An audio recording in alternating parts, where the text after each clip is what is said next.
ครับสวัสดีครับพ่อแม่พี่น้องFCแฟนช่องเสี้ยนหนองคายมาพบมาพอกันช่วงเศร้าๆเพิ่งเข้ามารับหน้าที่พี่น้องทำงานเหมือนเดิมเมื่อนี้ก็มาลงเล่าวพัฒนาสูตรใหม่เนาะพี่น้องสูตรเก่ามันอยากล่าหลังแล้วเขาหูทางแล้วเขาเนี่ยรุดเนี่ยแล้วบัดก็เลยบ่เอาพักไว้ก่อนเนาะก็ลองสูตรใหม่แต่ว่าสูตรใหม่นี่มันคัดตัวไอ้คัดหน่อยตัวบ่ได้พี่น้องมันก็ต้องอย่างละ3อันนี้มันจะเป็นตัววิ่งตัววิ่งมันจะเป็น3ตัววันนี้เขาก็ต้องจับ3ตัวอย่างละ3คู่มันก็เป็นเก่ามันบอกพี่น้องวันนี้มันจับหน่อยก็หันถ้าไปเลือก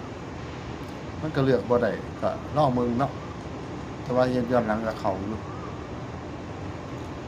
แต่ว่ามันหลายตัวให้พี่น้องเบิ่งเอาว่ามักตัวใดชอบตัวใดเนาะไปก็เอาไปเปรียบเทียบกับอาจารย์อื่นๆเนาะเพราะได้เป็นแนวทางเป็นข้อคิดว่าตัวใดส้นกันแน่อันไหนส้นกันแน่เท่ากับพิจารณาเอาเทียบกับขีดสุดใต้ให้ดอกตัวมักตัวชอบเนาะแล้วแต่พิจารณาเอาเฮ็ดเบิ่งแล้วว่าเขาอยู่แต่ว่ามันยังคัดหน่อยกูบ่ได้มันจำเป็นมันบังคับอันนี้เป็นสูตรใหม่ทดลองมึงว่าสูตรใหม่นี่มันสิหนากว้างไอ้สูตรเก่ามันหนาแคบแต่ว่าคันถือก็ได้หลายอันนี้สูตรใหม่นี่มันหนากว้างมันก็คล้ายๆว่าสิว่าบ้านแหก็ว่าได้พี่น้องแต่ว่ามันก็บ่ถึงกับไอ้นับ1 ถึง 10ดอกเนาะมันก็เฮ็ดแล้วมันก็9 หาง10 หาง11 หางกับตัวกัน2 หางก็เลือกเอาพี่น้องตัวใดบ่งามก็ส่วนมากมันสิไปออกตัวเฮาเลือกหั่นล่ะเนาะ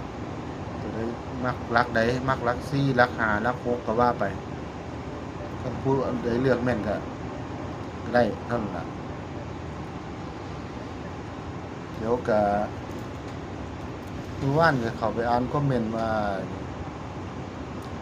บางคนก็ว่าเซียนนั้น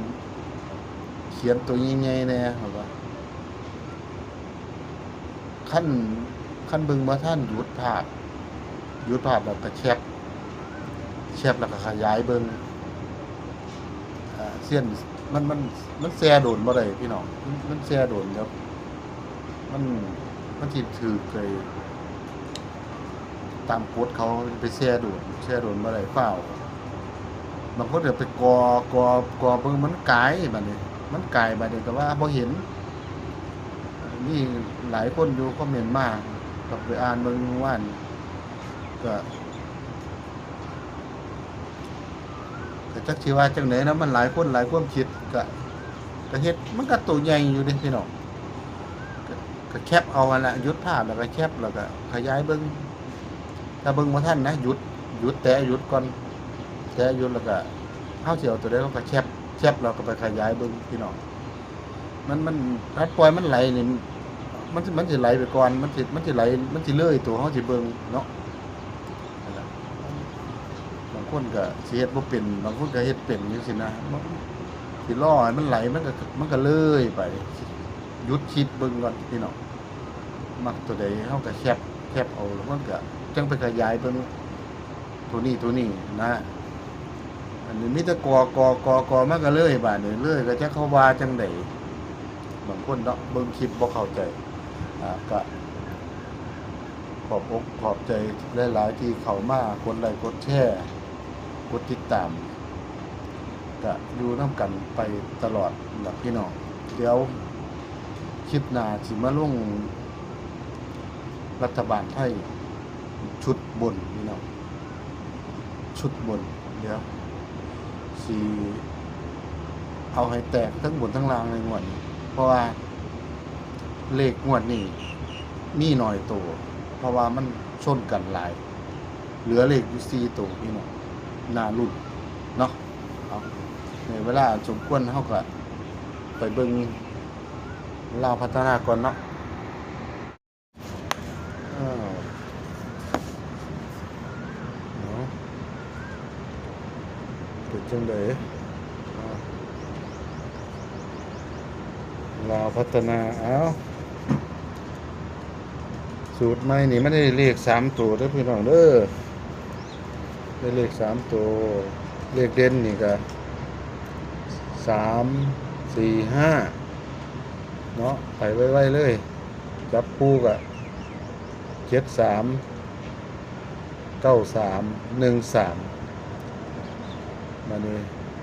คือหลัก3นี่มันก็จะไปจังซี่เด้อพี่น้องหลัก4ก็ไปจังซี่เด้อเสียนสิเฮ็ดเป็นหลักหน่วยมันจะเป็นจังซี่เด้อเบิ่งถามนี่ล่ะถ้าผู้ใดมักหลัก5ก็อยู่นี่หลัก4อยู่นี่หลัก3อยู่นี่เด้อบัดนี้เฮาจับตัวประกบนี่มันหลักเกียรติเนาะเฮาจับหลักเกียรติก็คือ7473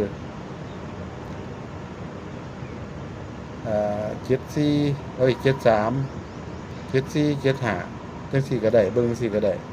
หลัก9 93 94 95หลัก1 13 14 15คือเสียดเสียวไว้หลักหน่วยตัววิ่งมันไว้หลักหน่วยเนาะเสียนมักหลัก4กับ5เด้อเฮาก็ขีดเส้นใต้ไปที่74 94 14แล้วก็หลัก5ก็75 95ส่วนอื่นๆพี่น้องมักกะเอาโลดบาดนี้ตกกันมันมันไปบ่ถึงเฮาก็กันไว้9889นี่เด้อพี่น้องเด้อ79นี่เอากูมักกะเทียบเอาหน้าเต็มเด้อพี่น้องเด้อเดี๋ยวว่าเบิ่งบ่ทันมันก็ตัวใหญ่แล้วล่ะพี่น้องสิใหญ่ส่ำใดอีกหยุดภาพก่อนแคปเอาแล้วก็จังไปขยายเบิ่งเนาะมันก็ได้ใหญ่ปานนี้ล่ะก็ลองเบิ่งว่าสูตรใหม่มันสิเข้าบ่เฮ็ดถอยหลังเข้าอยู่พี่น้องแต่ว่ามันค่อนข้างสิหลายตัวเนี่ยเลือกเอามันบ่เอาก็เอาตามเสี้ยนขีดก็ได้เนาะสุดท้ายนี่ก็ให้พี่น้อง FC แฟนช่องมีโชคมีลาภร่ำๆรวยๆสุขหูสุขคนครับสวัสดีครับ